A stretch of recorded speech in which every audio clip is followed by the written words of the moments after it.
Um abraço fraterno, saúdo a todos, agradecendo ao secretário Magalhães, à sua equipe da Secretaria, pela oportunidade de fazer parte desse momento de reflexão sobre um tema estratégico, um momento importante do nosso país, às vésperas de completarmos 200 anos da independência nacional. E que, infelizmente, um tema um pouco distante, se nós recuperarmos o que foi a comemoração do primeiro centenário em 1922. Quero dizer que, de fato, como os que anteriormente expuseram, ainda que brevemente, esse tema do futuro, né, me parece fundamental e que me estimulou, inclusive, a vir aqui novamente em Salvador para tratar desta temática, porque parece-me que nós, aqui no Brasil, estamos, de certa maneira, submetidos a uma redoma em que o tema de futuro praticamente encontra-se cancelado. Nós não tratamos do futuro do nosso país. Eu recordo-me, inclusive, ainda quando estava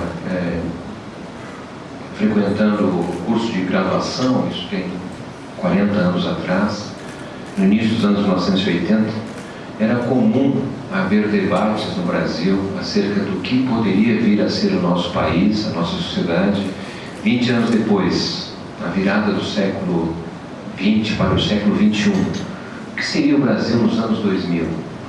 E um debate com publicações, com relatórios, instituições governamentais, não governamentais, se pronunciavam a esse respeito. É evidente que ninguém sabe acerca do futuro, não é? Mas é preciso, na verdade, tratar desse tema, porque o futuro é definido no presente, pelas decisões que estão sendo tomadas. E a esquerda, com Celso Furtado, por exemplo, mas também a direita, com Roberto Campos, havia um debate sobre o futuro. E hoje, nós perguntarmos o que se imagina no Brasil daqui a 4 anos. O que será o Brasil em 2026, em 2030, 35, 40? Nós temos dificuldade de falar sobre isso porque não há reflexões sistemáticas. As nossas instituições, as universidades, instituições governamentais, privadas, não produzem sobre isso.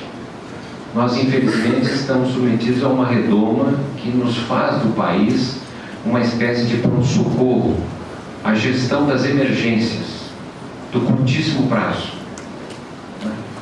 E é esta perspectiva que nos faz pensar do curtíssimo prazo é muito própria de uma sociedade de classes em que a maior parte da população vive basicamente a estratégia da sobrevivência.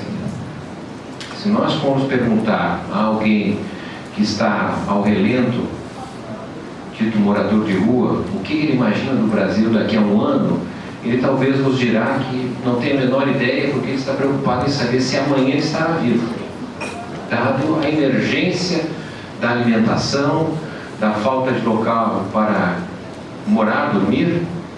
Se formos fazer a mesma pergunta, digamos, para uma classe trabalhadora mais organizada, eles talvez dirão que poderão planejar o mês, porque nesse mês estarão cumprindo uma hora extraordinária, terá algum adicional de renda que permitirá sair com a família para almoçar fora ou fazer alguma compra. Então, pensa 30 dias. A classe média salariada pensa talvez o ano. Vamos juntar neste ano o 13º com um terço de férias e vai dar para trocar o carro, fazer uma viagem, uma reforma na casa. Quem é que de fato pensa o médio e longo prazo, décadas? É a classe dominante, são os ricos, porque eles têm tempo para isso, a não ser as instituições que deveriam ter por papel olhar o longo prazo. Estamos falando de partidos, sindicatos, associações, Então, esse é um ponto para mim muito importante. Nós precisamos recuperar a visão de que queremos do país para os próximos anos. E no passado, não tão distante, não é? Gerações de brasileiros fizeram esse movimento. Como foi feito, evidentemente, não é? Num período associado à década de 1880, em que brasileiros se organizaram para enfrentar um mal-estar que era mais de 350 anos de escravidão. A abolição da escravidão, né? A luta dos abolicionistas, que pelo menos durou de forma organizada 20 anos, entre 1868 e 1888, foi uma luta de sonho para romper com o que representava a escravidão e construção de uma sociedade diferente. Se a gente olhar o primeiro discurso no Parlamento do Império de Joaquim Nabuco, em 1871, defendendo o fim da escravidão e o quanto ele foi criticado por seus pares, num congresso formado basicamente de proprietários rurais e escravistas, demorou tempo para se chegar ao que se conseguiu em 1888, em que a Lei Áurea foi uma mera expressão de um movimento muito maior. É inegável uma legislação com apenas 2 artigos: fim da escravidão e cumpra-se a lei. Nada veio além disso.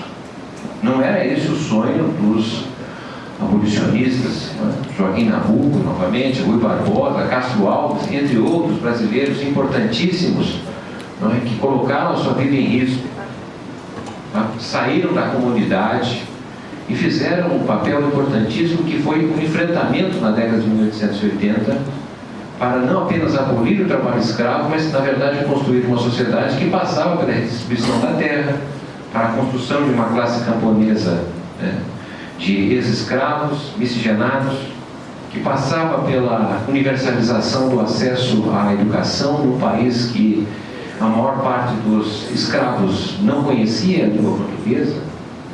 No final do século XIX, a língua falada no Brasil era o Tupi-Guarani. Então, foi uma luta enorme e importantíssima que marcou, digamos, uma transformação inegável do país. Se nós quisermos conhecer hoje, o secretário Magalhães falou do racismo estrutural, né, que marca, ele tem a ver com a forma com que se saiu da escravidão. Certo? Isso construiu uma sociedade de classes, o capitalismo. Uma segunda transformação importante se dá na década de 1930, que foi a luta dos tenentistas, uma luta em torno da construção de uma sociedade urbana industrial. O Brasil, até a década de 1920, era um país extremamente primitivo, que tinha quase 90% da população residindo no campo. Mais de 80% da população não conhecia o alfabeto, eram analfabetos. Uma sociedade, né, cuja expectativa média de vida não alcançava 35 anos de idade. Evidentemente que tinham pessoas que viviam um pouco mais, mas a batalha para superar os 5 anos de idade era incrível. Uma sociedade em que as mulheres tinham praticamente o papel de reprodução humana. Imagine as mulheres, assim como os homens, que viviam em média 34 anos de idade, tinham entre 10 a 15 filhos. Qual o papel possível da mulher exercer para além da atividade da reprodução humana? É uma sociedade muito limitada, que era o Brasil dos anos de 1920. E a luta travada pelo movimento tenentista, né, pelo modernismo, que se constitui, vislumbrou uma outra sociedade. Uma sociedade que não era apenas e tão somente a conversão dessa massa sobrante que vivia no campo em proletários com carteira assinada, com direitos sociais e trabalhistas, mas era também uma sociedade em que os ricos viessem a pagar impostos. No programa do Clube 3 de Outubro, em 1932, dirigido por Oswaldo Aranha, né, estava claro que o Brasil, para eles, era um país capitalista e, portanto, o lucro, por exemplo, né, deveria ser valorizado, desde que viesse a pagar impostos. Nós estamos em 2022 e lucros e dividendos no Brasil ainda não pagam impostos. Só o Brasil e um outro país no mundo registram o não pagamento de tributos a quem advém de lucros. Também estava no Clube 3 de Outubro dos Tenentistas, em 32, a menção de que a propriedade privada deveria ser preservada. Mas para que a propriedade privada viesse a ser preservada, era necessário que ela exercesse a função social. E nós temos um país que é, depois do Paraguai, o que mais concentra a propriedade privada. A maior concentração de terras rurais e urbanas existe no nosso país. São lutas dos anos 30, entre outras. Mas não há dúvida que o que acontece na década de 30, e foi uma década importante, do ponto de vista de ter tido um movimento que se diz que não era revolucionário, mas se a gente olhar o que aconteceu ali em 30, né, com Getúlio, por exemplo, ele, diante do que estava dado, não é, abandonou o padrão ouro-libra. Ou seja, era como hoje o Brasil abandonar o dólar e ir para o yuan, para outra moeda. Além disso, o que foi feito? Houve, de certa maneira, a concentração das rendas de exportação. Alguma coisa como hoje, não é? O agronegócio, que exporta muito, uma parte ser absorvida das receitas adquiridas para o financiamento de iniciativas públicas, infraestrutura, entre outras. E, além disso, houve também a auditoria da dívida no Brasil, e que indicou, naquele momento, uma parte enorme da dívida que não tinha razão de existir.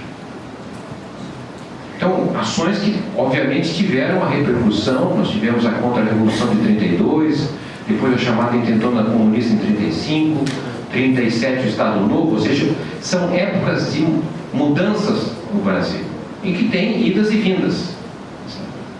A minha hipótese, sobre a qual vou explorar aqui, é que nós estamos vivendo uma mudança de época muito grande no Brasil. Mas essa mudança de época não está sendo percebida porque nós estamos dentro dessa visão que tem sido generalizada do Brasil de pensar no curto prazo, de estarmos prisioneiros das emergências. E, obviamente, os donos do poder sabem que em mudanças de época, como aquelas que vivemos no passado e como essas, é possível que o povo organizado faça a história. E, nesse sentido, limitar o povo à sobrevivência, à estratégia do curto prazo, é o melhor anestesia para evitar que, dentro dessa transformação, eles percam, na verdade, os rumos aos quais eles estão estabelecendo. Então, essa questão do futuro me parece importante porque nós estamos, de alguma forma, em paralelo ao que aconteceu nas duas outras épocas de transformação, das décadas de 1880 e 1930, uma época que está redefinindo o Brasil dos próximos 40 anos. E se nós olharmos o horizonte do debate que se oferece sobre o tema do trabalho, ele estabelece, na verdade, duas possibilidades muito limitadoras. De um lado, nós temos, digamos assim, a visão que nos oferece a gestão da catástrofe, certo? Que deriva justamente do entendimento que o Brasil vive a mesma época histórica, porém submetidos a mudanças que vêm de fora, como, por exemplo, a globalização. A globalização hoje é o governo das grandes empresas estrangeiras, corporações transnacionais, e sobre as quais os países não têm muita alternativa o que fazer a não ser acomodar-se. Não vamos esquecer, por exemplo, um dos argumentos utilizados para aprovar a reforma trabalhista em 2017 era de que, se o Brasil não se acomodasse às mudanças internacionais, investimentos de empresas estrangeiras seriam direcionados para outros países, porque lá os custos do trabalho seriam menores. Por que uma empresa se instalaria aqui no Brasil quando as férias duram 4 semanas, se no Paraguai as férias são somente de 2 semanas? Esse discurso está presente na atualidade. Não apenas o tema da globalização, mas também o tema da mudança climática e até mesmo o tema da tecnologia, que tem sido nos apresentado recorrentemente E a sua recorrência se deve porque a origem da visão que se tem sobre a tecnologia é gerada por consultorias empresariais, patronais, como por exemplo o Fórum Econômico Mundial, que difunde a ideia de indústria 4.0, etc., que é uma visão, na verdade, que leva a olhar o futuro como sendo o futuro amedrontador, porque a tecnologia vai destruir empregos e, portanto, não há alternativa aos trabalhadores que não sejam se preparar, se qualificar para poder disputar as poucas vagas que existirão. É um equívoco enorme olhar a tecnologia como apenas e tão somente destruidora de empregos. Antes da pandemia, em 2019, a pandemia confundiu um pouco os dados, as informações de realidade, mas em 2019, com base a Federação Internacional de Robótica, é uma instituição que acompanha a difusão de robôs e da inteligência artificial no mundo. E o que mostrava a Federação Internacional de Robótica? Que os países com maior inovação tecnológica, com maior internalização de robôs, com maior avanço na inteligência artificial, eram os países com menos desemprego. Estamos falando de Taiwan, Hong Kong, Coreia do Sul, Alemanha, Estados Unidos, China. Todos esses países com grandes investimentos tecnológicos, mudanças enormes. Naquele momento, cerca de 2,7 milhões de robôs havia no mundo e estariam concentrados nesses países. E esses países apresentavam uma taxa de desemprego ao redor de 4% da força de trabalho. Um pouco a mais, um pouco a menos, mas de maneira geral, muito baixa a taxa de desemprego. Isso não quer dizer que esses países não tinham problema de mercado de trabalho. Evidentemente que tem precarização, tem baixos salários, entre outras circunstâncias. Mas lá não havia problema de escassez de emprego. Aliás, a Alemanha tem um problema de escassez de força de trabalho. 350 mil alemães, trabalhadores, se aposentam por ano e não há trabalhadores jovens que queiram exercer a atividade. Na Alemanha. Os países com problemas de escassez de emprego são justamente os países que pouco investem em tecnologia. E nós, infelizmente, somos um exemplo disso. O Brasil tem baixíssimo investimento em tecnologia.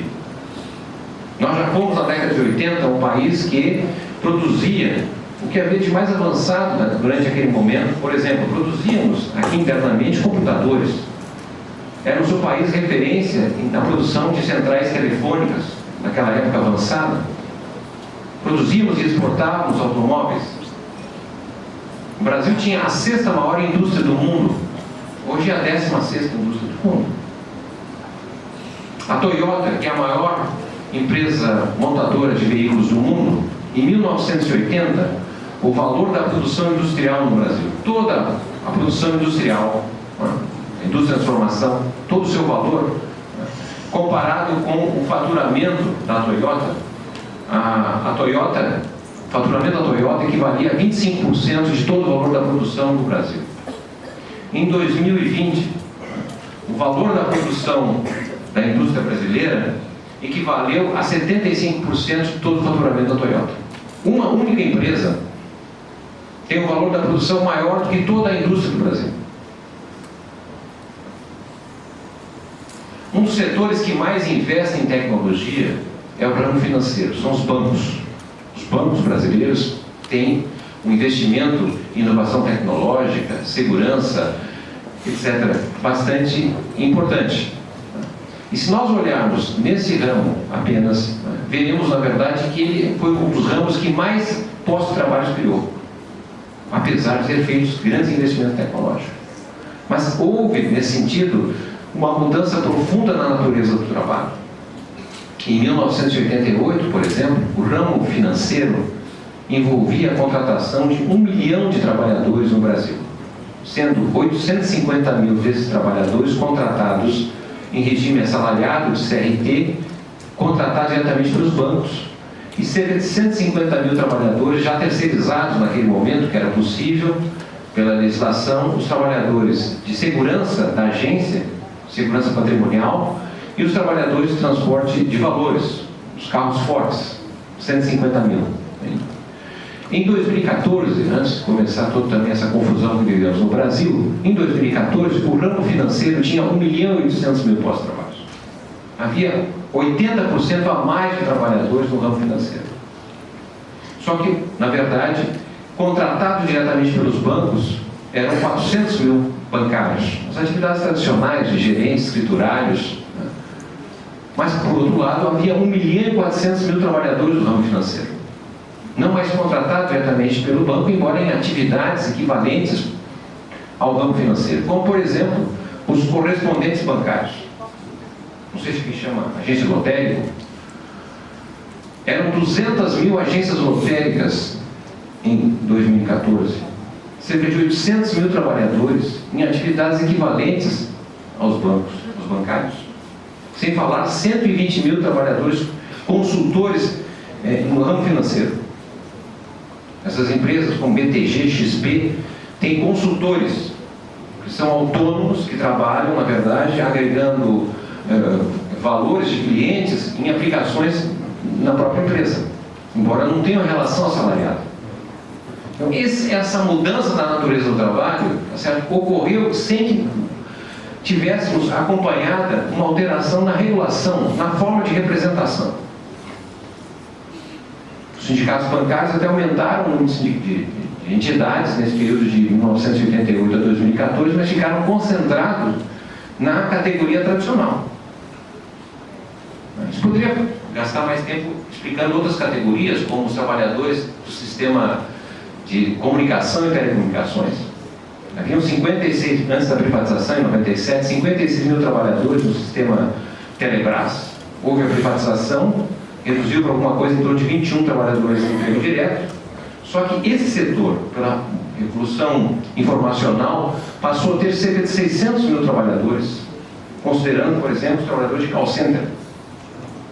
Então houve uma proliferação de novas formas de ocupação, sendo que essas ocupações cresceram sem que houvesse, na realidade, capacidade de ser representado pela estrutura sindical tradicional.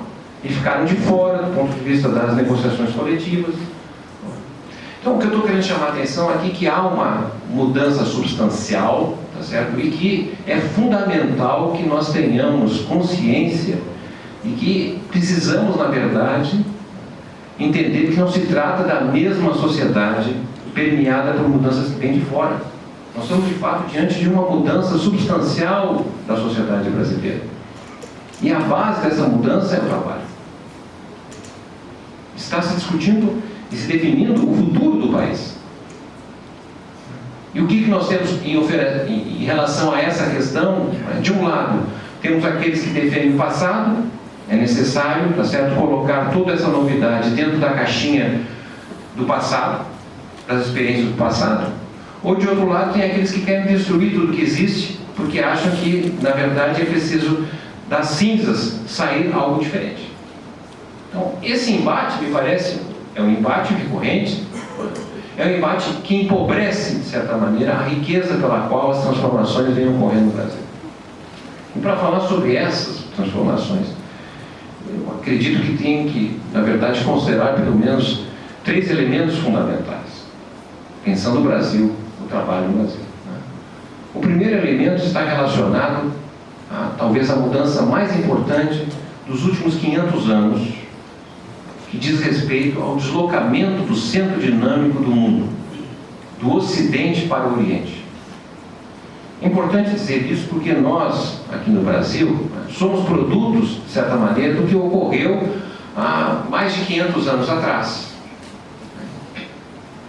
Embora aqui já existisse civilizações antes de 1500, civilizações que a gente pouco conhece, porque, na realidade, os nossos estudos, os investimentos são muito pobres em tratar do Brasil, das comunidades, dos povos originários. Mas estudos realizados olhando a Ameríndia, digamos assim, o que era o continente americano antes da chegada de Colombo, Américo Vespúcio, Pedro Álvares Cabral, indica que aqui no continente americano, do Alasca à Argentina, havia cerca de 70 milhões de indígenas, das diferentes civilizações. Isso, naquela época, 500 anos atrás, era superior à população da Europa Ocidental. México Os mexicas, a cidade do México, hoje conhecida, embora ela é soterrada, a cidade que lá existia, o centro urbano que lá existia, com estimativa de cerca de 250 mil habitantes. A cidade do México, em 1500, se tiver de fato, teve 250 mil habitantes, já seria maior do que Paris. O Império Inca, no Peru, em toda a região pela qual ele existia, em extensão, era superior ao que havia sido o Império Romano na Europa Ocidental. Então, o que eu quero chamar a atenção é que, com a conquista europeia, se estabeleceu, a partir, então, de 1492, 1500, a construção de uma outra sociedade que deixou, né, de lado o que havia até então. E isso só foi possível porque, em 1452, 53, com a queda de Constantinopla, hoje Istambul, houve o impedimento da continuidade da chamada Rota da Seda, que vinculava a Europa antiga, primitiva, ao que havia de mais avançado naquela época, que eram os impérios hindus e o Império do Meio. A China, o Império do Meio, e o Império Hindu, que era a base do que havia de mais modernos, as especiarias, as mercadorias daquela época, uma vez que a Europa era muito atrasada até então. E a queda de Constantinopla, em 1453, interrompe a Rota da Seda e faz com que as cidades ricas ali, do que é hoje o México, Nápoles, por exemplo, Gênova, financiam os primeiros movimentos em torno das grandes navegações que se estabelecem a partir de então, buscando chegar nas Índias e na China, não mais pelo Mediterrâneo, ou seja, indo em direção ao Oriente, mas indo em direção ao Ocidente através do Oceano Atlântico. E esse investimento de tecnologia, evidentemente, de navegação, de conhecimento de como enfrentar um oceano, mar aberto, vai permitir que Vasco da Gama chegue nas Índias e, portanto, restabeleça o caminho para as Índias através do Oceano Atlântico. E foi justamente nesse movimento das grandes navegações que se chega a um continente desconhecido que era a América. A América não existia nos mapas até 1500. E ao chegar aqui, se estabelece a primeira cadeia global de valor, que foi justamente unir 3 continentes, através do sistema colonial europeu.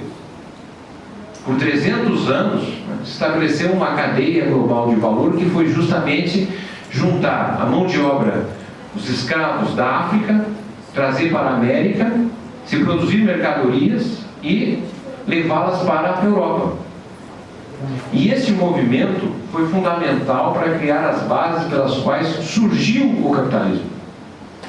A Revolução Industrial na Inglaterra não teria acontecido sem o sistema colonial de expropriação que aqui foi estabelecido. Todo esse movimento, eu estou chamando a atenção pelo fato que nós somos, na verdade, ocidentalizados. Ou seja, a nossa visão de mundo é o Ocidente, é a Europa, é os Estados Unidos. Então, isso teria justificativa pelo fato de que o Ocidente, em primeiro lugar a Inglaterra e depois os Estados Unidos, foram, de certa maneira, o centro dinâmico do mundo. Mas o que eu estou querendo chamar a atenção é que nós estamos vivendo uma transição importante, que é o deslocamento desse centro dinâmico do Ocidente, dos Estados Unidos, para o Oriente, para a China. E nós temos pouquíssimo conhecimento sobre o que está acontecendo no Oriente. A não ser, pelo fato de que nós estamos nos transformando desde 2009, tendo como principal parceiro a China, num país que produz cada vez mais produtos primários. Certo? Assim como fomos no período que a Inglaterra foi o centro dinâmico no século XIX. Então, essa questão me parece muito importante. Para onde nós iremos nos próximos 50 anos? Nós vamos ficar carregando a alça para os Estados Unidos, para a Europa. Nós não estudamos a América Latina. Os nossos cursos de história latino-americanos são empobrecedores. Certo? Nós não estudamos a história oriental, tudo começa a partir da Grécia. E nós temos mais de 2000 anos, né, que, na verdade, o centro dinâmico, o que havia de moderno, estava no Oriente. Então, como encarar essa questão, do ponto de vista do trabalho? Porque da forma como nós estamos caminhando, tá certo, é o Brasil se transformar num grande fazendão. Fazendão de produção e exportação de bens primários. No fazendão não tem emprego. É isso que está sendo decidido, gente. E isso está sendo decidido este ano. Porque o nosso sistema eleitoral é um sistema eleitoral que faz com que a gente, ao invés de votar em programa, em ideias, em partidos, nós votemos em pessoas. Em 2018, há 4 anos atrás, o agronegócio elegeu mais de 250 deputados. Nada contra o agronegócio e seus deputados. É democrático, faz parte. Mas mais de 250 em 513? Uma coisa está complicada. Um setor que não representa 10% da população. Isso é uma questão importante para nós refletirmos para onde nós estamos indo. Embora nós não estejamos discutindo para onde estamos indo, mas nós estamos indo. Então esse é um ponto importantíssimo. Essa questão do deslocamento do centro dinâmico do mundo. É importante saber, na verdade, quais são as oportunidades que se abrem nesse sentido. Na década de 1930, falávamos antes do Getúlio, né, que de certa maneira conseguiu se afastar da Inglaterra, que era o principal país do mundo, se afastou da Inglaterra e ficou com maior capacidade de dialogar. De um lado com os Estados Unidos e de outro com a Alemanha, que eram os dois países que disputavam ali na Primeira e sobretudo na Segunda Grande Guerra Mundial, para quem substituiria a Inglaterra.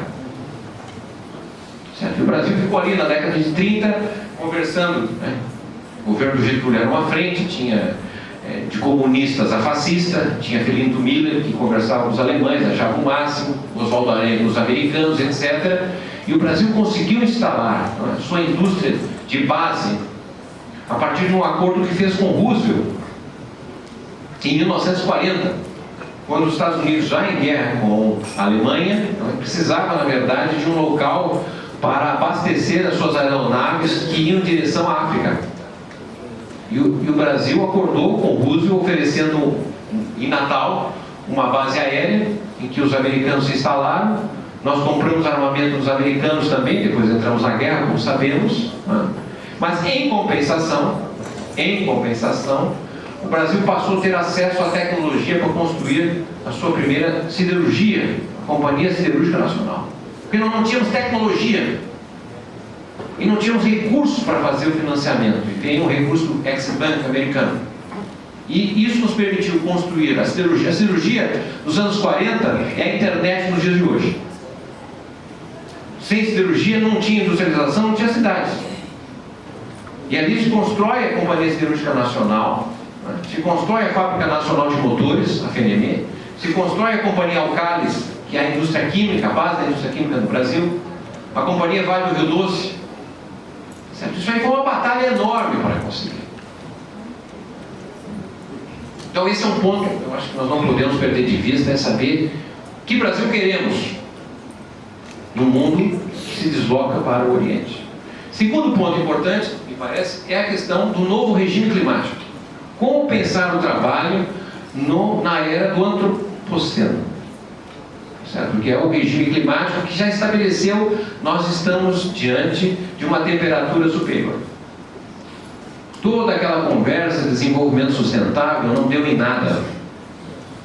Desde 1973, né, com aquela publicação dos limites do crescimento, que já definia que essa forma de organizar a produção, de crescer, né, entendendo a natureza como uma espécie de almoxarifado, que você vai lá sem limites, usando a matéria-prima, a natureza, ali já estava claro nos anos 70 que não seria possível construir o padrão americano de desenvolvimento, que é a quantidade de casas enormes, a quantidade de automóveis, Casas que nós sabemos, se comparam as casas, né, nesse padrão do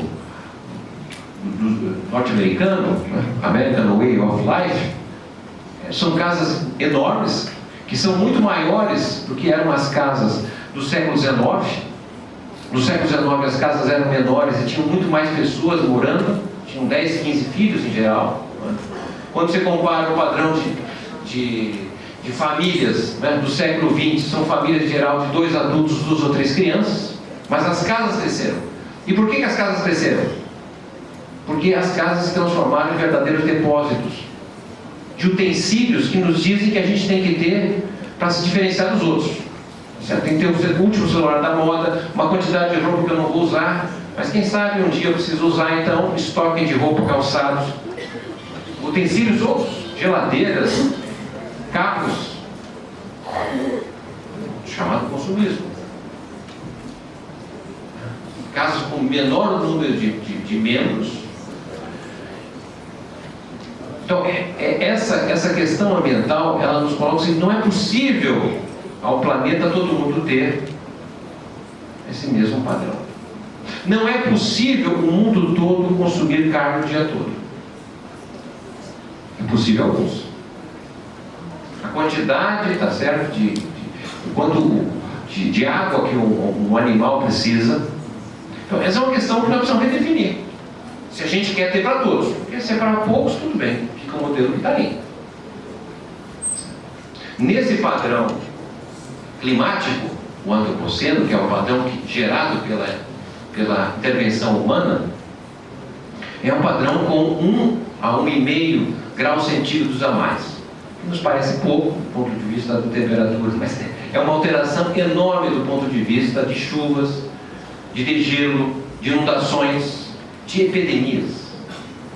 Há autores que estudam esse tema e dizem que a pandemia de 2020 não foi um acaso como teria sido a gripe espanhola de 1918. O que aconteceu em 2020 possivelmente se repetirá ao longo do tempo. O que exige, na verdade, uma mudança do ponto de vista nosso de comportamento, de relacionamento. Então, dentro dessa perspectiva, olhando o horizonte, o Brasil talvez seja um dos países que tem as melhores condições, tem o passaporte para olhar o século XXI diante dos biomas que nós temos. Nós temos um bioma fantástico que é a Amazônia. É o chamado pulmão do mundo. É onde nós temos a maior concentração de água doce, entre outras tantas riquezas que a gente nem sabe. O que nós vamos fazer com aquilo lá? É exploração? Ou é deixar aquilo lá intacto, uma vitrine? É possível construir uma espécie de Petrobras, de biotecnologia lá, para desenvolver as tecnologias a partir da realidade lá existente? Incluir 25 milhões de brasileiros que lá vivem? O que faremos com a floresta, ou a Amazônia Azul, que se diz em relação ao Oceano Atlântico, o espaço soberano que nós temos, que é uma imensidão sobre a qual nós poucos conhecemos. A Petrobras fez um esforço gigantesco, né? Arranhou a tecnologia e descobriu petróleo na camada pré-sal. Mas não tem só petróleo no fundo do mar. Nem 5% do fundo do mar até agora foi monitorado. Há uma riqueza enorme a ser explorada de forma sustentável, evidentemente. O que nós temos a dizer em relação a isso? Um país com uma área litorânea enorme. Isso são frentes de expansão econômica, frentes de emprego, de ocupação, de trabalho humano. E sobre um outro bioma, o espaço sideral. Não se fala sobre isso, mas há uma disputa enorme sobre como explorar o espaço sideral. O que os chineses vêm fazendo na exploração da Lua, do Hélio 3, que é, na verdade, um rico componente de energia. A exploração de meteoritos.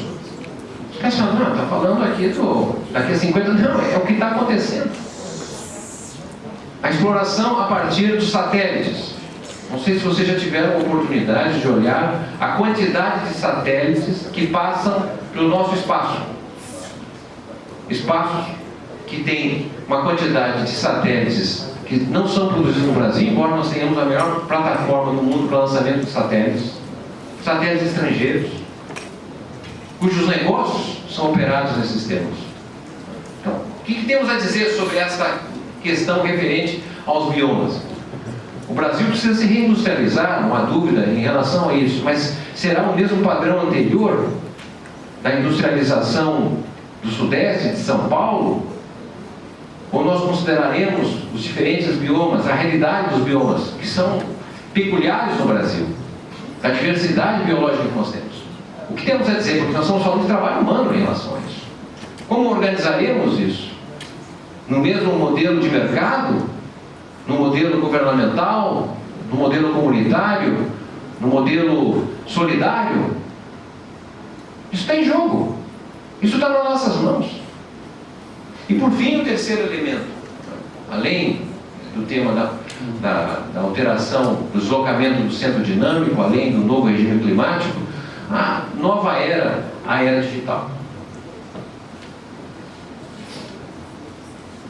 Esse é o tema que tem se falado sobre o lado negativo, que destrói emprego e assim por diante, e que me parece uma visão equivocada, na medida em que se utiliza como referência as revoluções tecnológicas, industriais que ocorreram.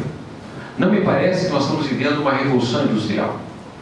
Os produtos que nós temos hoje industriais são produzidos há 100 anos atrás, por empresas que existiam mais ou menos nesse mesmo tempo. É o automóvel, é a geladeira, é o fogão, é o avião. É claro que houve uma modificação na forma de produzir, etc., mas é o mesmo bem, só que hoje ele se produz através, contendo o computador, contendo semiprocessadores. O avião é quase o mesmo com turbina, etc., mas ele só opera se tiver computador e processadores. O automóvel, idem. E cada vez mais se incorpora na casa inteligente também, com computador, com processador. A geladeira também. Então, o que nós estamos falando, de certa maneira, não é de uma revolução industrial. Ela até pode vir a ocorrer, mas os produtos industriais são praticamente os mesmos. O que aconteceu é que a produção anteriormente existente foi, de certa maneira, incorporada à informatização. Então, nesse sentido, não é diferente da Revolução Industrial, cujo objetivo era produzir mais com menos pessoas. A Revolução Informacional não significa isso. A Revolução Informacional muda a natureza do trabalho. Não é necessariamente redução do trabalho. E isso significa, na verdade, nós pensarmos que país nós queremos ser, porque há uma divisão internacional do trabalho que separa dois grupos diferentes de países. De um lado, os países que produzem e exportam bens e serviços digitais. E de outro lado, os países que consomem, que importam bens e serviços digitais. O Brasil é a 13ª economia do mundo, já foi a 6ª. Então, foi uma situação de declínio. Somos o 6º maior país em população do mundo. Somos o 5º maior país em extensão territorial. Mas somos o 4º maior mercado consumidor de bens e serviços digitais. Certo? Isso que nós temos tecnologia, celular, computador, tablet, etc., não é produzido no Brasil. Nós aumentamos a nossa dependência tecnológica. Eu pertenço a uma universidade que há um tempo atrás, por exemplo, não precisava da Microsoft. Nós produzíamos lá na universidade, tá certo? A nossa própria metodologia de informática. Depois nós tínhamos também todo o correio eletrônico, todas as plataformas de comunicação, de webconferência, era produzido na universidade. E chegou um momento que entenderam por bem que era melhor fazer uma parceria com uma empresa estrangeira. E aí entraram o Zoom, o nosso correio eletrônico é Gmail. Nós jogamos fora a nossa soberania tecnológica. Todas as nossas informações agora são de propriedade de empresas estrangeiras. Todo o conteúdo de aula, todas as mensagens são apropriadas por essas empresas. Por que isso? Nós não temos capacidade de produzir tecnologia? Por que depender dos outros? Por que o Brasil não tem o GPS próprio? Por que precisamos usar o GPS dos Estados Unidos? Os chineses construíram o deles, a Europa construiu os deles, a Rússia. Por que nós não temos o nosso GPS? Vocês já imaginaram se o Brasil, porventura, espero que nunca aconteça, entrar num conflito internacional, e se do outro lado tiver os Estados Unidos em oposição a nós, o que eles fazem? Eles nos desligam do satélite e acabou a internet. Não tem GPS. Imagina o nosso governo funcionando sem internet. Como é que fica um hospital sem internet? A universidade sem internet? As nossas forças armadas não saberão onde é que estão os tanques, os submarinos, os navios. A nossa dependência é absurda. Ou seja, nesta divisão internacional do trabalho, enquanto a gente entra como consumidor, como importador, não tem como gerar emprego decente, a não ser gerir as mazelas, a catástrofe, distribuindo dinheirinho aqui para um, para outro, mas não tem como resolver gerando emprego decente. Essa é a questão de fundo. Ou nós vamos produzir internamente, vamos internalizar, porque isso nos garante condições. Veja, o problema do Brasil não é um problema econômico propriamente dito, é um problema político. Nós temos dinheiro disponível para ser utilizado na produção. Segundo o Banco Central, nós temos cerca de 6 trilhões de reais. Ninguém sabe o que é isso, mas 6 trilhões de reais depositados no seu financeiro, aguardando a taxa de juros, numa boa, sem risco. Esse dinheiro podia ser utilizado na produção. E por que não vai? Porque as atividades de produção não são rentáveis, porque a taxa de juros impede. Quem vai tirar o dinheiro no banco para aplicar numa atividade de risco, se pode deixar o dinheiro no sistema financeiro? Se nós tivéssemos dinheiro, certamente faria a mesma coisa. O país, como sabemos, é um país em construção, falta-nos de tudo. Nós não somos Estados Unidos, Europa, que está tudo pronto. A pandemia revelou que a maior parte das pessoas que têm casa, inclusive nem casas são dormitórios, ficaram impossibilitadas de exercer o isolamento, porque elas vão para casa ao final da noite, logo de manhã já saem, é apenas um dormitório, porque são casas pequeníssimas, com muitas pessoas, não dá para viver, a não ser nesse esquema. O país precisa recompor as suas habitações, construir novas cidades, olhar o centro-oeste, não apenas a área litorânea. Nós temos um país pela frente para construir. E essa construção não precisa de tecnologia de fora, é tecnologia nossa. A gente sabe construir casa, estrada, ponte, infraestrutura. Ainda que a Lava Jato tenha tentado quebrar, mas obviamente nós sabemos recompor. E mais importante, nós temos mão de obra qualificada, brasileiros que querem trabalhar e estão sendo impedidos. Ou seja, do ponto de vista econômico, nós temos os elementos clássicos: tem dinheiro disponível, tem o que fazer, tem tecnologia e tem mão de obra. Mas por que não faz isso? Tem um gargalo político. É como organizar, como fazer convergir esse país em torno de um futuro, em que as nossas insatisfações pessoais possam, de certa maneira, congregar um esforço geral, em que nós todos nos sentimos representados nesse esforço mais amplo de construção do país.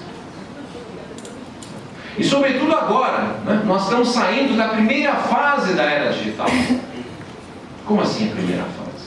A primeira fase foi aquela em que a gente colocou para dentro da internet tudo que a gente tinha de informação. Nós, indivíduos, as famílias, as empresas, os governos colocaram para dentro da internet as suas informações, né? Então, lá para a internet tem a minha lista telefônica, não é isso? Tem minha agenda, tem as minhas mensagens, tem as contas, os pagamentos que eu fiz, bancários, tem os vídeos, os filmes, os deslocamentos que eu fiz usando o aplicativo, o GPS. Sabe que eu saí de tal lugar, tal hora, cheguei em tal lugar. Todas as informações estão lá. Gratuitamente eu coloquei lá. Embora eu tenha assinado, pelo menos aceitado, não é? Aquele protocolo que a rede social exige, né? Se eu estiver de acordo, e o acordo significa o seguinte: todas as informações que eu passei lá não me pertencem mais. Vocês devem saber disso, né? Que há algum tempo as fotos que estão lá vocês não precisam pagar, porque não pertencem a vocês. não pertence a nós. Porque são empresas americanas. Aqui não interessa se são americanas, chinesas, qualquer um, não são nossas empresas, não temos comando sobre elas.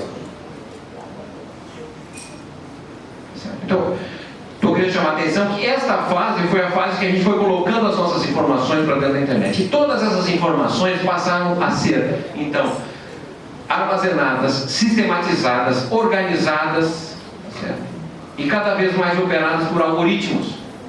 E que nos indicam o que vamos fazer amanhã, hoje, agora, a hora do remédio, tá certo? Agora eu tenho que ir lá buscar o filho, está tudo aqui. E ficar sem o celular significa você ficar perdido.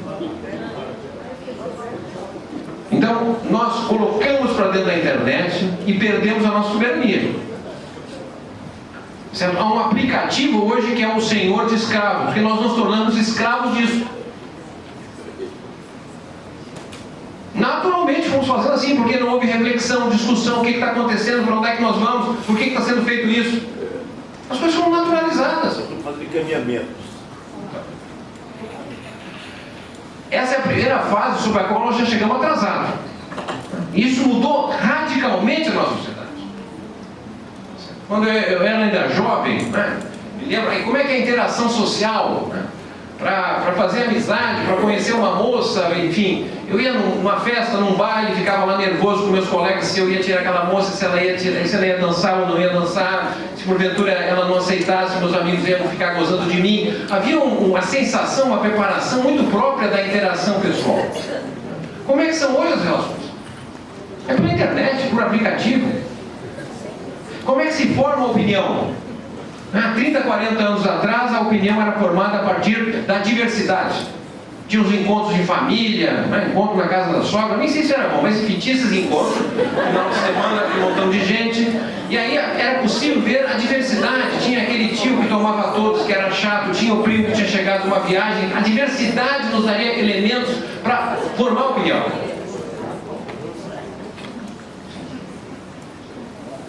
Hoje como é que é? Tá certo? A gente tem a nossa rede social, WhatsApp, Telegram, seja qual for, e a gente só dialoga, só ouve as informações que são aquelas que a gente acredita que valem. Se eu tenho aqui um time de futebol, tiver gente falando mal, simplesmente eu já excluo. Ou seja, nós fomos formando bolhas homogêneas. A opinião não resulta da diversidade, da compreensão do outro, mas sim da identificação de quem fala ou representa aquilo que eu penso. Isso forma o quê? Sociedades polarizadas. E difícil saber o que o outro pensa e colocar no lugar do outro. Então é uma sociedade diferente. Mas a sociedade está ficando para trás, porque nós estamos entrando para essa década de 2020, uma década de mudanças ainda mais profundas. Porque estamos numa segunda fase da era digital, que dizem do metaverso. Já não serão mais os dados que a gente colocará para a internet, mas sim nós mesmos entraremos para dentro da internet. Com bonequinhos, com óculos. Talvez aqui a alguns anos vamos fazer um encontro como esse aqui, nem mais presentes. Faremos pela própria internet, em que a gente poderá definir o tipo de personagem que você quer ser. O tipo de cabelo, de olho, o tamanho. Um mundo virtual. Essa sociedade está se constituindo, gente. E nós vamos entrar passivamente. Essa é a tarefa de pensar o trabalho dentro dessas novas possibilidades. Certo? Isso exige criatividade, isso exige ousadia. Nada nos impede de sermos o protagonista do nosso futuro. A única coisa que nos impede é o medo. O medo de fazer diferente. O medo de ousar. E eu entendo, secretário Magalhães, e essa oportunidade de estarmos aqui refletindo coletivamente nos ajuda a afastar do medo e construir de fato um projeto em que todos os brasileiros possam ser felizes. Muito obrigado.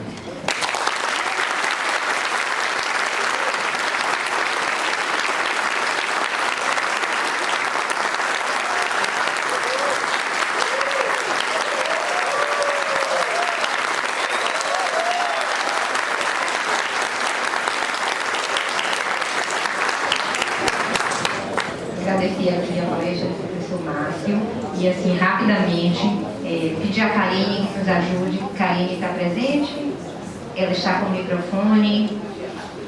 Pronto. E aí vamos escrevendo as pessoas. Quem tem interesse da primeira fase, rapidamente a gente vai fazer no máximo 3 minutos para as perguntas.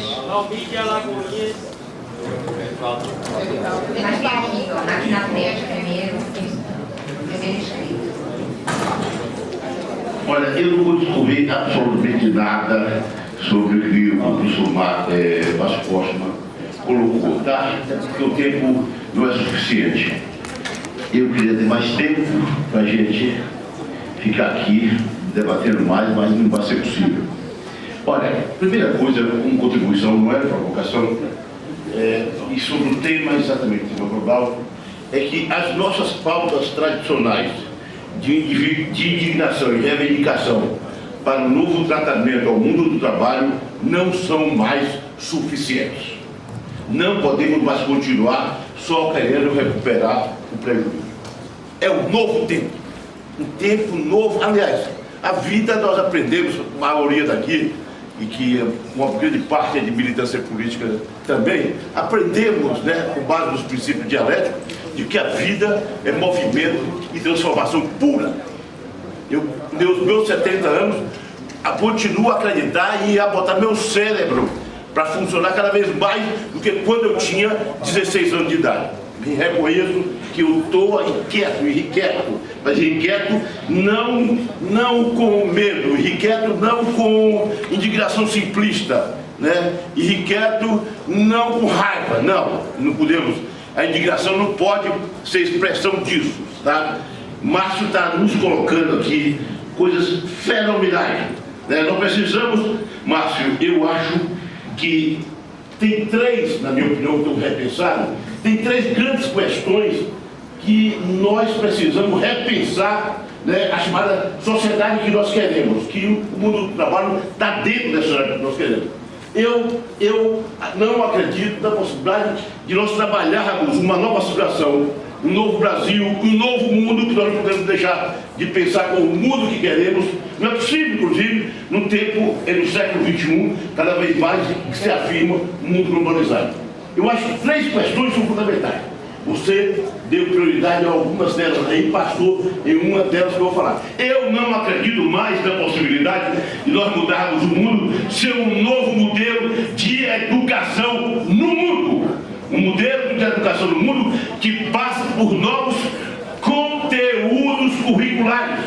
Nós precisamos de uma nova educação no mundo, que a gente aposte na construção de uma sociedade de sujeitos proativos do seu destino individual, do destino de sua família, do destino da comunidade em que vive, do destino da sociedade, do destino da espécie humana e do destino do planeta Terra.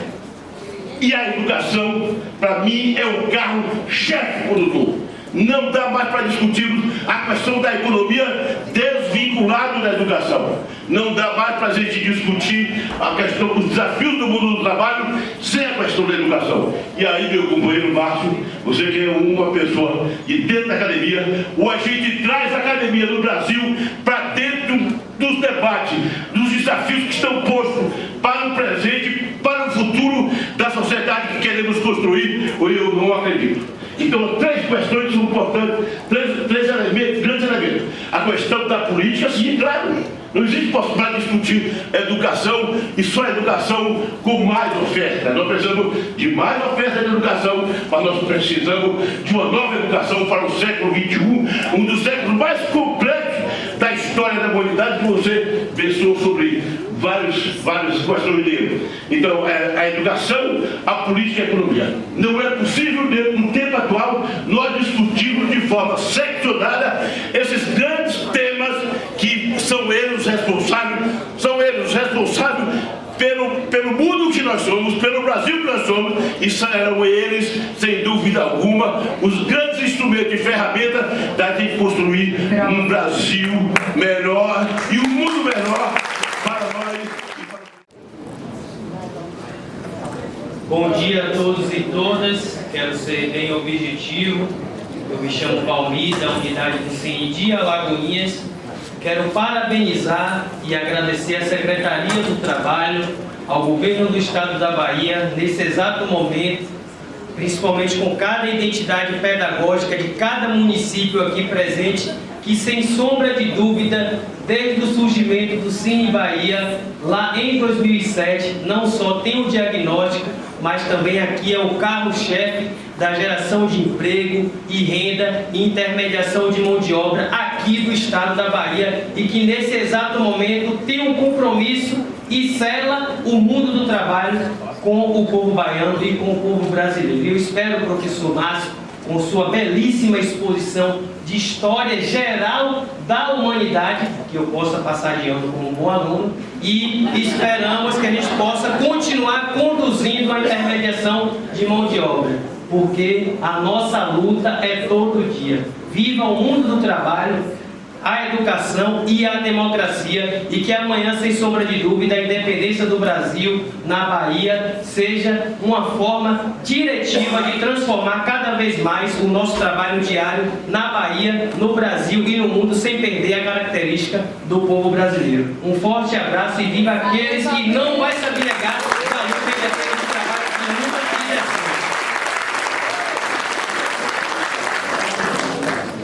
Bom dia a todas e todos. Eu sou Milka Martins, secretária-geral do Sindoméstico Bahia e diretora da FENATRAD, Federação Nacional das Trabalhadoras Domésticas.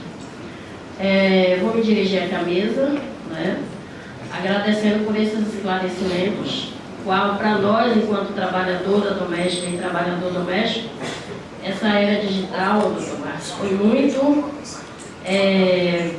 importante, dentro do mundo do trabalho, porque eu lembro que antigamente, antes da pandemia, a gente tinha o celular, quando tinha, era só para atender a ligação ou fazer uma ligação, E dentro desse mundo novo, dessa era digital, a qual para nós, mulheres negras e homens negros e trabalhadoras domésticas, essa era digital a gente ainda não tinha esse conhecimento, Então a gente conseguiu, dentro da pandemia, acessar esse novo modelo, que para nós foi muito difícil, Essa questão, quando os companheiros trazem aqui, da educação é fundamental, porque através da leitura, através do conhecimento, a gente alcança nossos horizontes e podemos sim transformar essa era digital, aonde a gente ouviu muito dizer, muitos trabalhadores vão perder seus postos de emprego porque as máquinas vão estar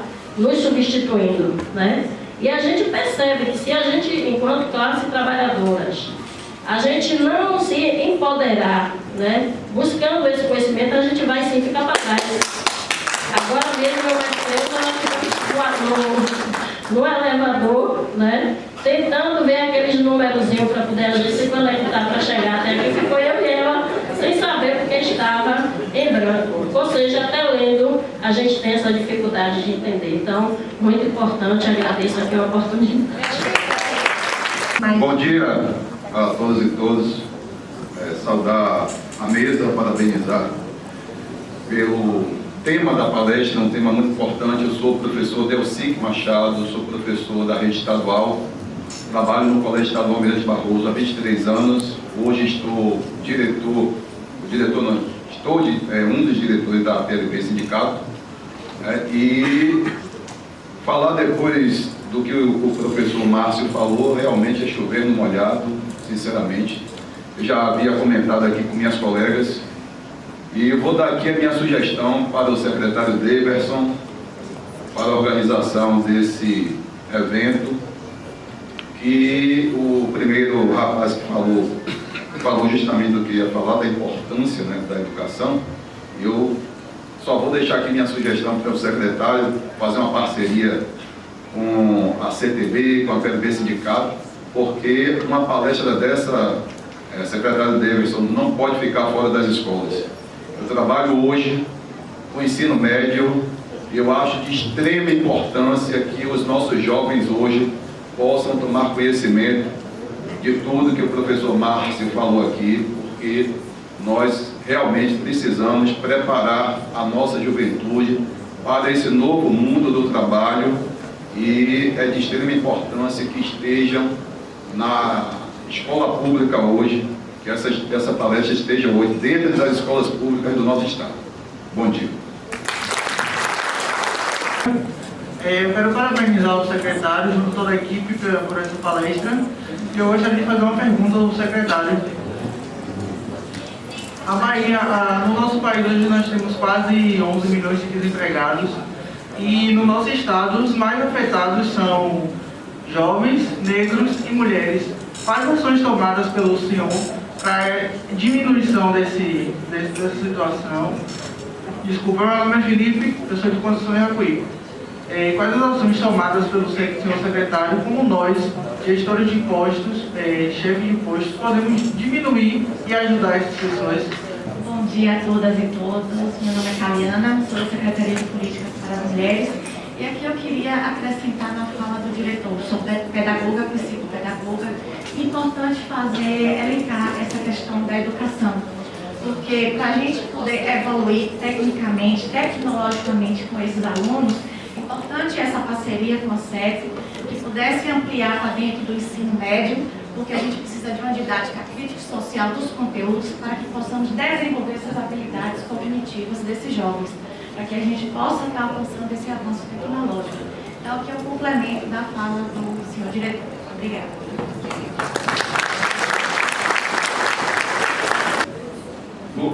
Bom dia a todos e todas.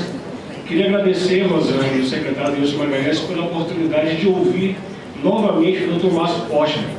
É uma honra poder beber da sua fonte e poder agregar mais informações para que a gente possa lidar com os nossos trabalhadores dentro da Secretaria do Trabalho. Muito obrigado, Rosane, muito obrigado, secretário, pela oportunidade. Eu queria, doutor Márcio, se eu pudesse fazer o meu ramo de trabalho e de formação também, sobre duas analogias, mercado formal e mercado informal. Estão se falando bastante da taxa de diminuição da taxa de desemprego, que agora, em agosto, o IBGE deu mais uma informação, que está em 9,1%, cerca de 10 milhões de desempregados. Só que eu acho que isso bate diretamente as pessoas que não estão mais em procura de emprego e estão vivendo do mercado informal. Eu queria que você fizesse aí, me desse mais informações referente a isso, caso possível. O colega também lá, a primeira fala, falou super bem sobre educação. Toda a construção começa pelo alicerce. E o alicerce de qualquer transformação precisa vir da educação. Então isso é crucial, de fato, e eu sinto falta nas escolas, a gente volta um pouquinho aí, de matérias que falem sobre o mercado de trabalho. Então as pessoas ficam presas às vezes no mercado formal, mas existem outras esferas que possam mexer com a economia e que possam agregar e trazer mais valor ao nosso estado e ao nosso país. Era isso. Mais uma vez, muito obrigado. Bom, gostaria de início agradecer os que tiveram a oportunidade de se pronunciar acerca das considerações e questões realizadas. Questões instigantes, é claro. Difícil de responder assim, porque, em grande medida, também são as questões que eu tenho. Mas eu vou, de certa maneira, reagir a elas. Por isso, peço desculpa porque eu não vou assim, mencionar especificamente a cada um dos que formularam a questão, mas fazer uma abordagem até para a questão do tempo que trate do conjunto. E percebo, na verdade, que das formulações que foram aqui apresentadas, tem o tema justamente da educação, que eu não abordei de fato, e da dinâmica do trabalho nesse momento que nós estamos vivendo no Brasil. Bom, veja, o modelo que nós temos de educação está praticamente esgotado. O ponto de partida pelo qual nós deveríamos reconhecer que esse modelo não responde às necessidades nossas. Mas, infelizmente, o que ocorre é, de certa maneira, de um lado, não é? Aqueles que estão destruindo porque acreditam que esse modelo não dá certo e, portanto, é mais fácil destruí-lo, mas sem colocar nada no lugar, como se, de certa maneira, de forma espontânea e natural, surgiria pela escola feita em casa, pela escola militar, ou coisas desse tipo. E de outro lado tem a perspectiva de que é possível manter o que está aí. E que a gente sabe que, na verdade, o modelo que está aí tem uma série de limitações. Então, pensar, eu não sou apenas um curioso da educação, não sou um estudioso da educação, mas me parece que há, de certa maneira, dentro dessa ideia de um novo modelo educacional, três aspectos que me parecem importantes, que estão relacionados. O primeiro está associado à mudança demográfica que nós estamos vivendo. No século XIX, a população brasileira foi multiplicada por 5 vezes, quando se compara a população do ano de 1900 com a população do ano de 1800. No século XX, quando se compara a população do ano 2000 com a população de 1900, houve uma multiplicação por 10 vezes, a população multiplicou-se por 10 vezes em 100 anos. O IBGE e as Nações Unidas fazem projeções de o que será a população brasileira no século XXI, ou seja, o que seria a população do Brasil no ano 2100 comparativamente à população do ano 2000. E a projeção que foi feita antes da pandemia, e como sabemos a pandemia alterou drasticamente a taxa de fecundidade. As mulheres já vinham decrescendo o número de filhos e a pandemia impactou ainda mais. Mas as projeções que nós temos são antes da pandemia, possivelmente o censo demográfico talvez nos dê mais informações, esperamos. Mas a projeção que há para a população brasileira no século XXI é que ela vai crescer 4%. Ou seja, a população no ano 2100 será 4% maior do que fora no ano 2000. E aí, o que tem a ver isso? Muita coisa. No ano 2009 foi o ano que nós tivemos maior quantidade de jovens no Brasil, na faixa etária de 16 a 29 anos de idade. Eram quase 54 milhões de jovens nessa faixa etária. A estimativa para o ano 2022 é de 48 milhões de jovens. A estimativa para o ano 2100 de 26 milhões de jovens nessa faixa etária. Algo que não se discute no Brasil, mas o Brasil se transformou no país que mais fecha escolas no mundo. De 1997 a 2020 foram 50 mil escolas fechadas no Brasil. Em parte na área rural, mas também na área urbana, porque tem menos crianças chegando. A taxa de fecundidade caiu, não repõe mais quando nós falamos de mulheres brancas de maior escolaridade. E para todas as mulheres caiu o número de filhos por mulheres. Então o que os prefeitos fazem? Bom, tem menos pressão, fecha a escola. E nucleia, coloca as crianças para andar de ônibus, não sei quanto tempo, até chegar na escola. Ou seja, o Brasil está jogando fora a oportunidade de desenvolver o ensino integral de qualidade. Porque tem menos criança. Mas isso está acontecendo sem reflexão.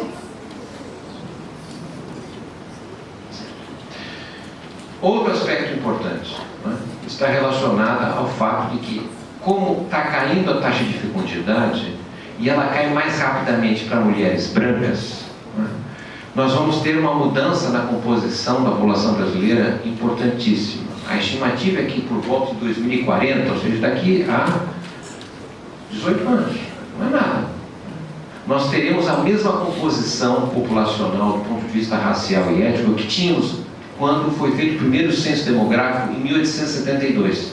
Em 1872, nós tínhamos 2/3 da população brasileira não era branca, era indígena, era negra, era miscigenada.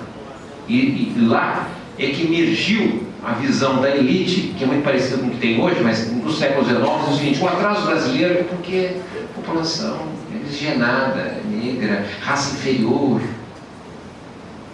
Qual é a saída? O branqueamento. Importar imigrantes. O que eles dizem hoje é um pouco parecido com isso. Qual é o problema do Brasil? É que o orçamento, os pobres consomem o orçamento. Então tem que fazer um ajuste fiscal. O receituário neoliberal quer cortar, eles fizeram a lei de teto, não é isso? 20 anos reduzindo o gasto da educação, da saúde. E quem são os pobres? Se não os negros miscigenados, em grande maioria. Então, o que acontece no Brasil nesse sentido? É fundamental reconhecer que a mudança demográfica faz de nós um país com envelhecimento. Este ano é o ano que nós passamos a ter mais brasileiros de 30 anos e mais do que brasileiros com menos de 30 anos. O país não está preparado para viver essa mudança etária. Quem tem mais idade, são poucos aqui, mas sabe que tem pouca dificuldade, tem isolamento para se locomover. As nossas cidades não estão preparadas para isso. O sistema de transporte não olha isso. Ao invés de creche para criança, precisaríamos, na verdade, de centros de atendimento às pessoas com mais idades. E quando você olha isso, no caso brasileiro, nos dias de hoje, o grande ausente é o Estado.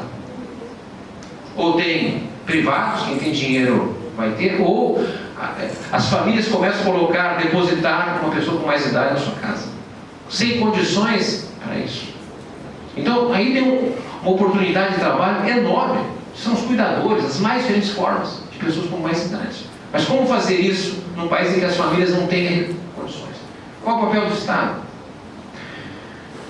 Outro aspecto que me parece importante do ponto de vista de reconhecer que essa mudança demográfica significará que nós podemos ter em 2040 cerca de mais de 66% da população não branca. Não estou dizendo isso por uma questão de valor, mas estou dizendo o seguinte: a gente sabe no Brasil, tá certo? A cor da pele define oportunidades. Isso exige passar da ideia de cota para a ideia de universalidade. É um desafio enorme, mas é necessário enfrentar isso. Assim como reconhecer que nessa sociedade da era digital, o que mais tem crescido é a desigualdade e o iletramento, é o analfabetismo digital. Eu sei usar um celular, um computador, eu me viro um pouquinho, mas surgiu algum problema, o meu filho vem me ajudar aqui. Eu tenho problemas. Certo? Então, é necessário escola para a vida toda. As grandes empresas têm as universidades corporativas. Por que as escolas nossas têm que ficar fechadas no final de semana? Por que nós não podemos ter um novo modelo de organização que a escola pode irradiar as enormes quantidades de novas oportunidades? Então, essa questão me parece muito importante reconhecer, não é? Escola para a vida toda, porque a vida se tornou muito complexa. Pelas oportunidades que todo mundo quer chegar aqui aos 70, 80 anos de idade com tudo funcionando, certo? Mas a gente sabe que com o passar da idade, né, o faturamento dos abusos começam a chegar. A gente precisa ter um projeto de vida. Eu quero chegar a 120. Então, qual é a alimentação necessária, que tipo de sono, isso tudo exige um projeto de vida. Tá certo? Isso é um modelo de educação diferente. Não é possível nós continuar reproduzindo um método de ensino dos últimos 300 anos. Vovô viu a uva. A escola deixou de ser interessante para os jovens, até porque os jovens, as crianças sabem mais da internet do que nós.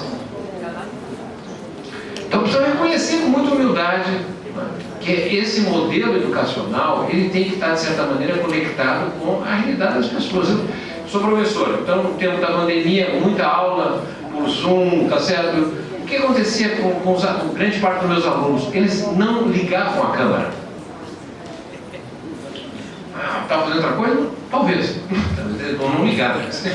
Por que não ligava a câmera? Porque ao ligar a câmera, mostra a sua intimidade. Aonde você está assistindo a aula? Porque em grande parte das pessoas não tem habitação adequada para não ter um escritório, uma sala, cadeira. Está assistindo a aula, não tem internet, pode ser na cozinha ou qualquer outro lugar, então ele não revela a sua intimidade. Então, esse é um aspecto importante. Eu não conheço aqui a realidade de Salvador, mas me parece que não deve ser muito diferente da de São Paulo. Certo? Em São Paulo, nas regiões mais pauperizadas, existe uma torre de transmissão da internet a cada 10 mil pessoas. Nos bairros de classe média alta, em São Paulo, existem 10 torres a cada 10 mil habitantes. Só esse aspecto já revela, certo, que a nossa inserção na internet ela é muito limitada. Depende da infraestrutura. Certo? Então, temos um mundo lá. E precisamos, na verdade, conclamar para que nós mesmos oferecemos soluções, porque não existe um manual pronto. Eu compro um manual lá de que fazer, isso depende de nós, nossa vontade de mudar, de realizar.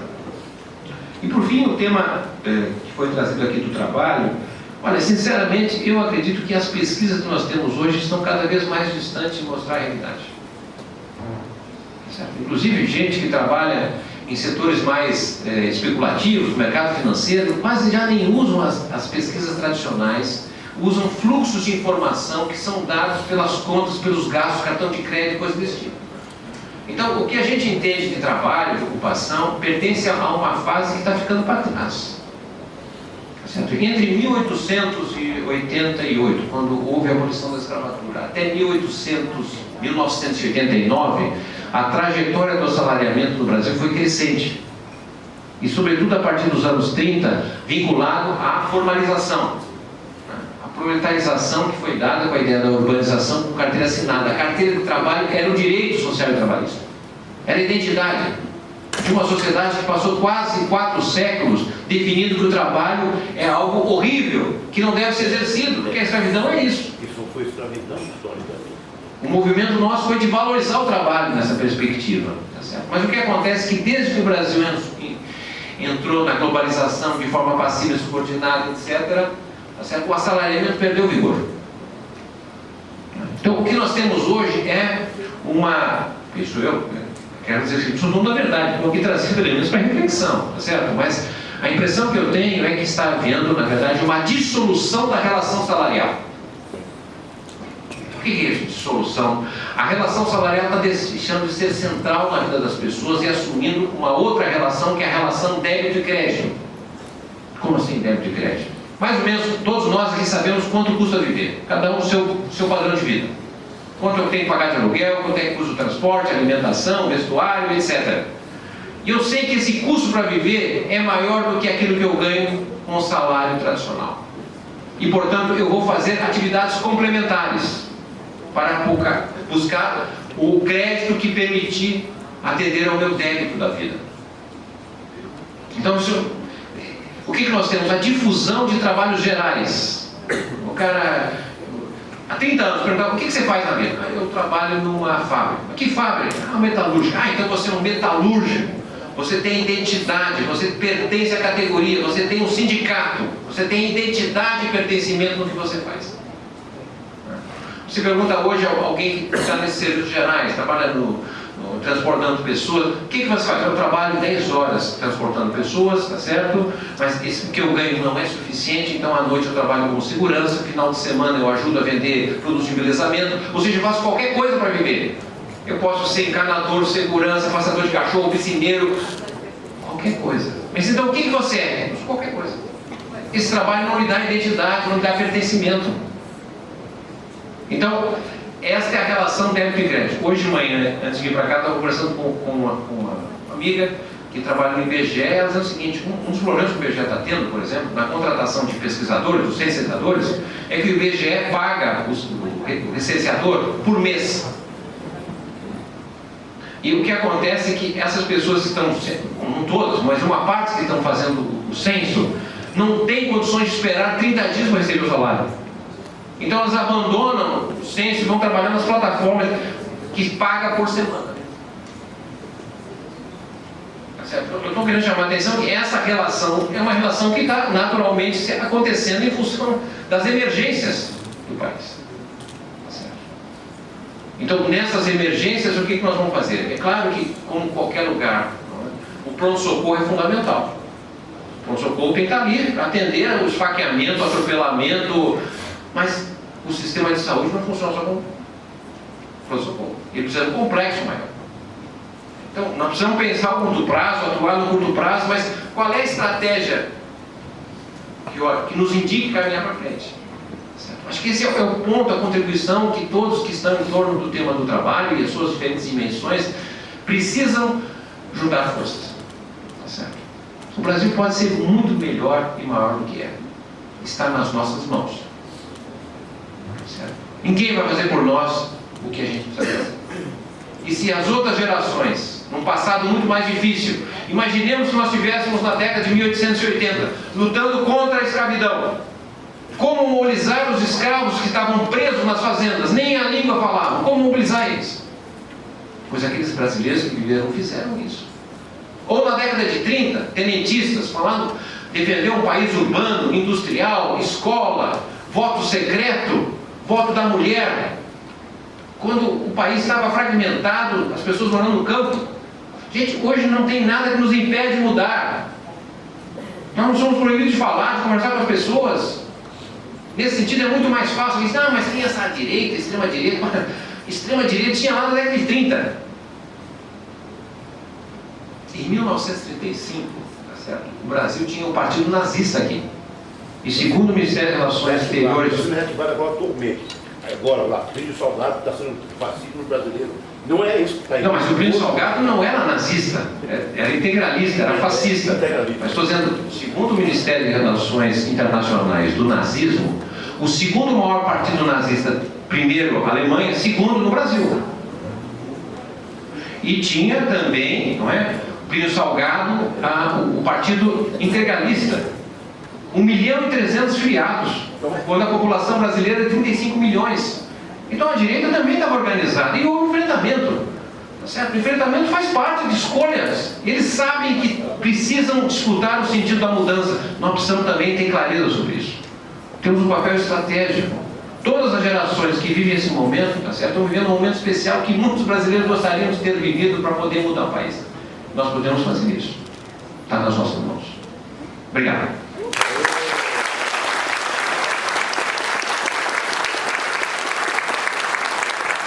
Professor Márcio, vou passar a palavra agora para últimas colocações aqui do secretário Deilson Magalhães.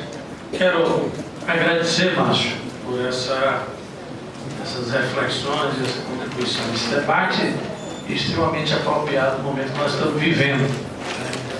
E quero parabenizar essa iniciativa, a condução de Rosane, aqui desse debate, e dizer ao solicitou aqui informação que a gente tem feito aqui. Nós temos desenvolvido aqui um conjunto de ações. Eu acho assim que a principal política que o governo do Estado tem feito são os investimentos públicos no Estado. A Bahia é o segundo Estado em investimentos no país. Essa é a maior contribuição para a geração de emprego e renda no nosso Estado.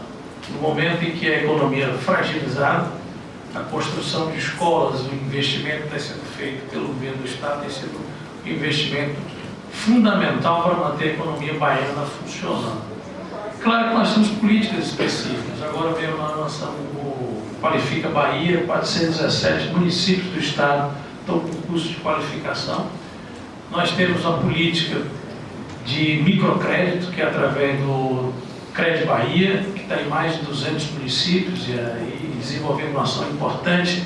Márcio, nós tivemos aqui uma catástrofe que foi no final do ano passado, que foi exatamente as chuvas, né, que assolou aqui o estado da Bahia. E nós tivemos uma ação muito importante naquela época, no período, que foi exatamente não só atuar nessas áreas com o programa de o Contrate Bahia, né, o Conectar, foi um programa de qualificação profissional à distância que iniciou-se no período da pandemia, 5.000 jovens recebendo bolsa de R$240, curso de qualificação de diversa natureza, e depois no período da chuva também, então chegamos a 10.000 jovens com bolsa de estudo.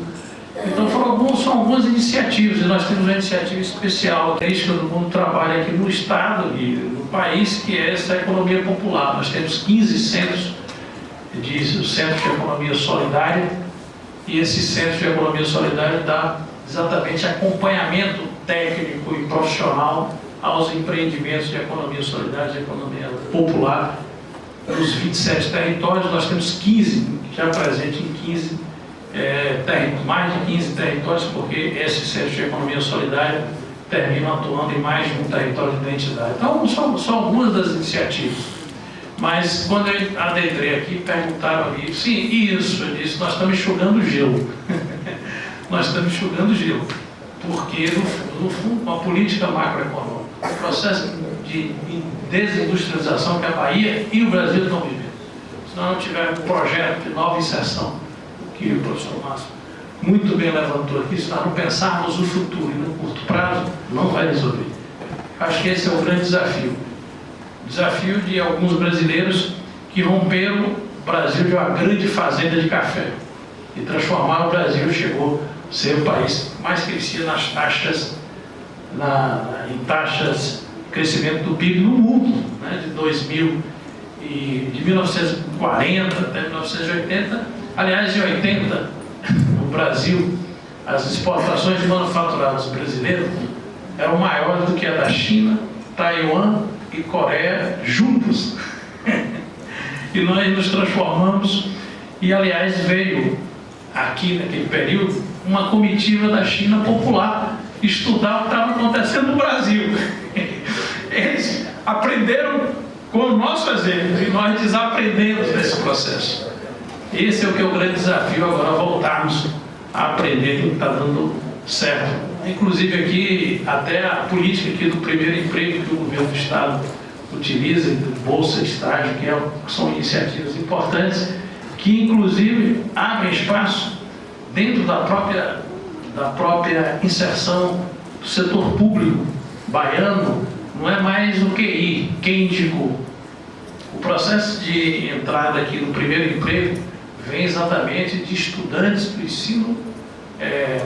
ensino público que têm qualificação, né? O primeiro emprego do ensino público, e passam por um processo de qualificação no que diz respeito assim, ao seu desempenho escolar, que é uma coisa importante.